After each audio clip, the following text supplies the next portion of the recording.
जय भीम साथियों।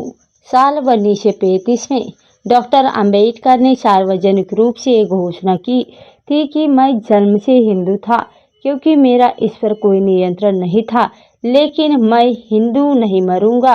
साल 1935 में ही डॉक्टर अंबेडकर ने इस वक्त के साथ हिंदू धर्म छोड़ने की घोषणा कर दी थी। ये बातें B.R. Ambedkar and Buddhism in India की किताब में लिखी हुई है। 14 अक्टूबर साल 1956 को नागपुर के एक भव्य समारोह में भीमराव अंबेडकर ने बौद्ध धर्म को अपना लिया था। उनका मानना था कि मेरा प्राचीन धर्म जो है समानता और उत्पीड़न को बढ़ावा देता है।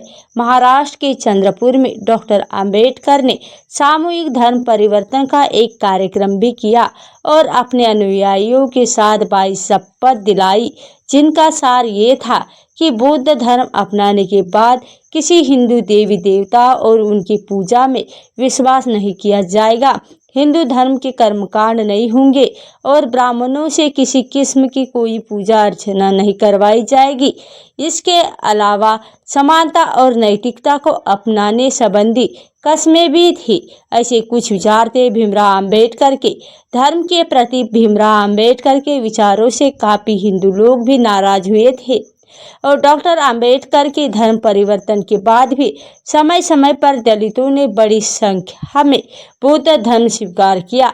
लेकिन ये भी है कि 6 दिसंबर 1956 को उनकी मृत्यु के बाद ये आंदोलन थोड़ा धीमा जरूर पड़ा, लेकिन भीमराव अंबेडकर समाज के द्वारा बनाई गई निम्न जाति के लोगों के साथ हो रहे अन्याय के सख्त खिलाफ थे और इनके लिए वे गांधी जी से भी भिड़ने में बिल्कुल भी नहीं कतराते थे।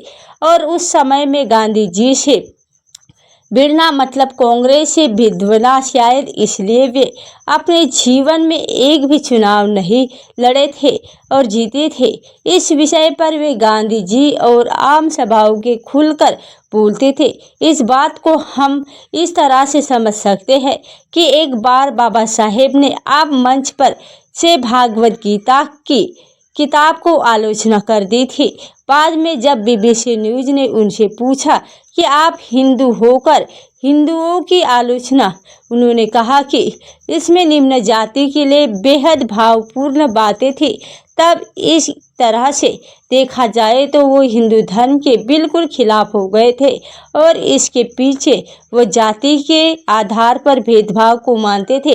भीमराव अंबेडकर का सपना था कि पिछड़ी जाति के साथ हो रहे अन्याय को मिटाया जाए।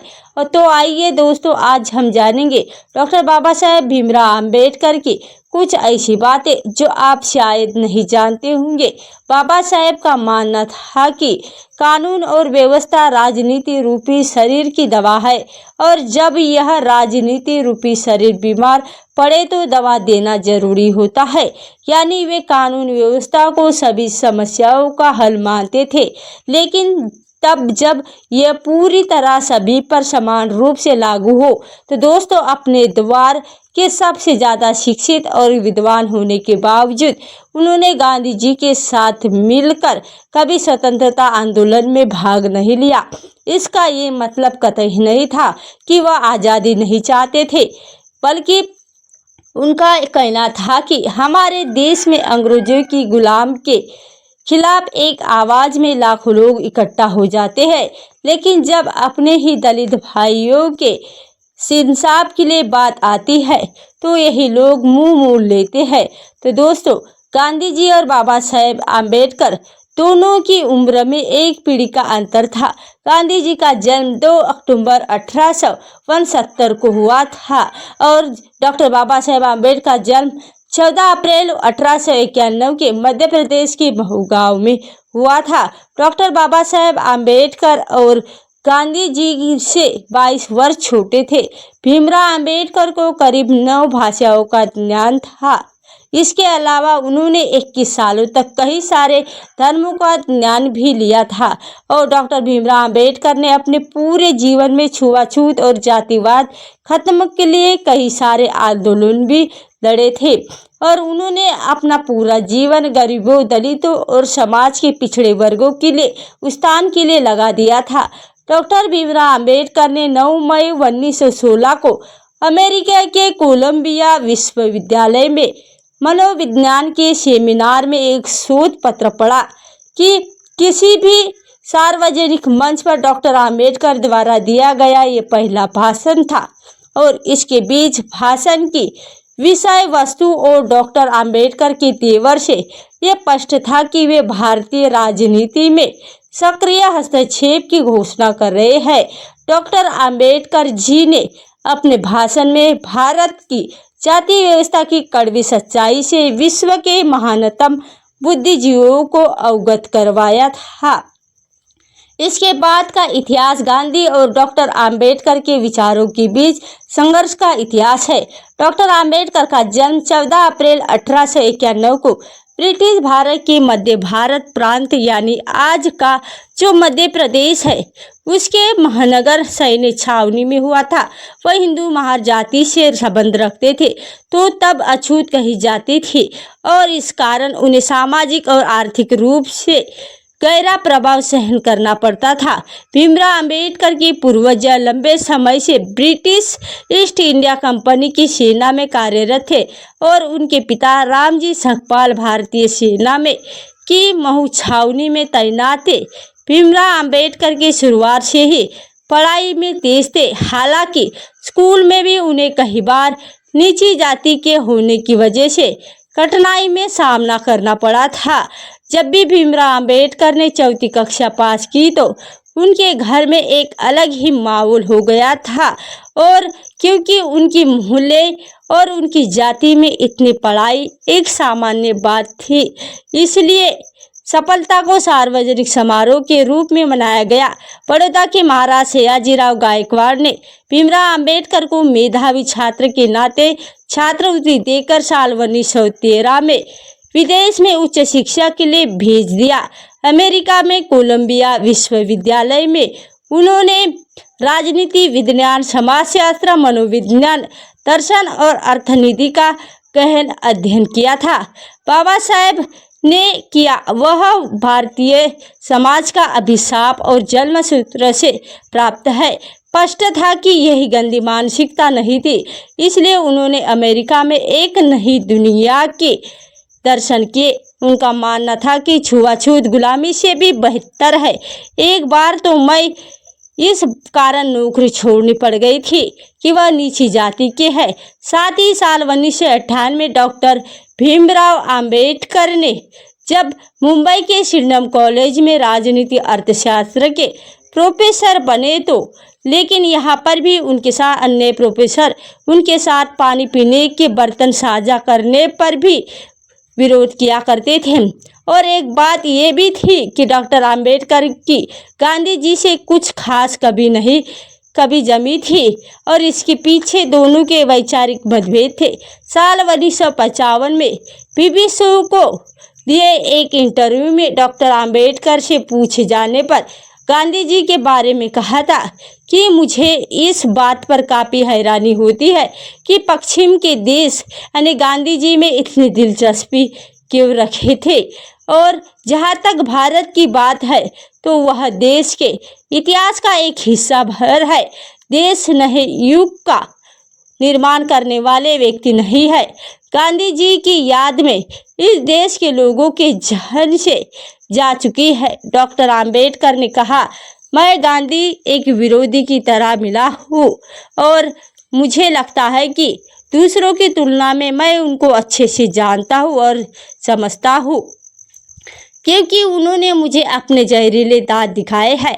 मैं उस इंसान के भीतर झांक कर देख पाया, जबकि अन्य लोग वहाँ भक्तों की तरह जाते हैं और कुछ नहीं देख पाते थे। वह केवल बाहरी छवि देख पाते थे जो उन्होंने महात्मा की बनाई हुई थी। महात्मा गांधी की उस छवि को आत्मकथा पढ़ने वाले भली भांति जानते हैं कि वह बचपन से ही छुआछूत को नहीं मानते थे। उनका मन ये कतई स्वीकार नहीं करता था कि इंसान के ही बीच इतना भेद हो सकता है और एक दूसरे को स्पर्श करने से दूसरा भ्रष्ट हो जाता है। यह वह बिल्कुल भी स्वीकार नहीं करते थे। वह चाहते थे कि ऐसा समाज बने जिसमें सभी लोगों को बराबरी का दर्जा प्राप्त हो, क्योंकि सभी को एक ही ईश्वर ने बनाया था। उनके भेदभाव नहीं किया जाना चाहिए। और गांधी जी को कई भाषाओं में यह तत्व भी पाए गए थे कि व्यक्तिगत रूप से दलित समाज की भलाई चाहते हैं, पर गांधी जी इस समस्या का धीमा और दीर्घकालीन हल चाहते थे, जबकि आम्बेडकर तत्कालीन हल को लेकर बात करते थे। इसी को लेकर ज़्यादा मतभेद हुआ रहता था। इसलिए कई लोगों को लगता है कि गांधी जी दलितों के साथ नहीं थे। आज इन दोनों व्यक्तियों के समर्थक आपस में मतभेद दोनों रखते हैं। एक पक्ष के समर्थक बिना दूसरी को पड़े आरोप प्रत्यारोप करते रहे हैं, क्योंकि आम्बेडकर जी का कोई भी यही मानना था कि देश की आज़ादी में गांधी जी का योगदान बहुत ही अहम है। इसलिए उन्होंने कहा था कि मेरे मन में गांधी जी के प्रति आदर है। आप जानते हैं कि चाहे कुछ भी हो जाए, गांधी जी को पिछड़ी जाति के लोग अपनी जान से भी ज़्यादा प्यारे थे। और दोस्तों, आप इसकी दूसरी तरफ देख सकते हैं कि साथ ही गांधी जी ने ही डॉक्टर आम्बेडकर का नाम संविधान के लिए सभा के लिए सुझाया था, क्योंकि उस समय उनके ज़्यादा पढ़ा लिखा कोई नहीं था और गांधी जी का मानना था कि इसका फायदा देश को जरूर होना चाहिए। और इसके पश्चात डॉक्टर बाबा साहेब आम्बेडकर ने भी संविधान में गांधी जी के दर्शन को स्थान दिया। आज का हमारा संविधान कई पायदानों पर गांधी जी की विचारधारा से अभिभूत है, जो कि डॉक्टर बाबा साहेब आम्बेडकर की देन है। डॉक्टर आम्बेडकर जी ने देश की भिन्न भिन्न जातियों को एक दूसरे से जोड़ने के लिए पुलिया का काम किया था। सबसे समान अधिकार की बात पर जोर देते थे। डॉक्टर भीमराव आम्बेडकर जी के अनुसार अगर देश की अलग अलग जाति एक दूसरे अपनी लड़ाई खत्म नहीं करेगी तो उनके देश एकजुट कभी नहीं हो सकता। डॉक्टर आम्बेडकर मधुमेह से पीड़ित थे और 6 दिसंबर 1956 को उनकी मृत्यु दिल्ली में नींद के दौरान उनके ही घर में हो गई। और उन्हें अपने जीवन में बौद्ध धर्म को मान लिया था, इसलिए में उनका अंतिम संस्कार बौद्ध धर्म के रीति रिवाज से ही हुआ था। और साल 1990 में उन्हें मरणोपरांत भारत के सर्वोच्च नागरिक सम्मान भारत रत्न से सम्मानित किया गया। तो आज की वीडियो में बस इतना ही। यदि आपको हमारा द्वारा ये वीडियो कैसा लगा नीचे कमेंट बॉक्स में बताइए। और इसी तरह रोजाना वीडियो देखने के लिए हमारे चैनल को सब्सक्राइब करके बेल आई घंटी ऑन कर लीजिए। और डॉक्टर बाबा साहेब आम्बेडकर के विचारों पर आपकी क्या